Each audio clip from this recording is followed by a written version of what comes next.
Kapal Jukung Bintang Kejora bermuatan bahan bakar minyak Pertalite dan solar yang termotong di perairan Sungai Musi pada Senin lalu dipastikan legal.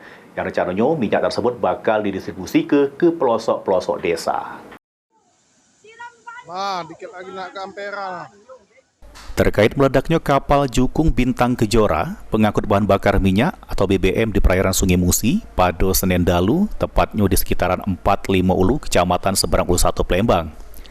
Hal tersebut diungkapkan langsung Kapolres Palembang, Kombes Pol Haryo Sugiartono, yang ditemui awak media di selo-selo kegiatannya.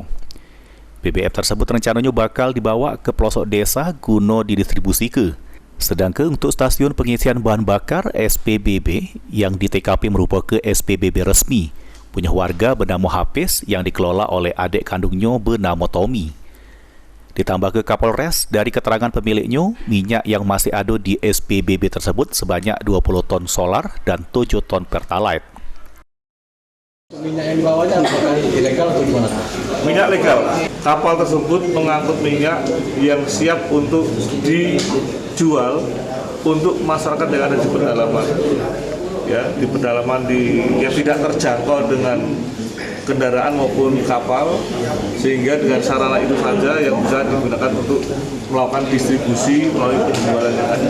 Jadi memang SPBB itu adalah sebagai stasiun resmi ya milik saudara Hafiz yang notabene dalam setiap harinya dioperasionalkan oleh saudara Tommy selaku adik kandungnya sebagai manajer operasionalnya.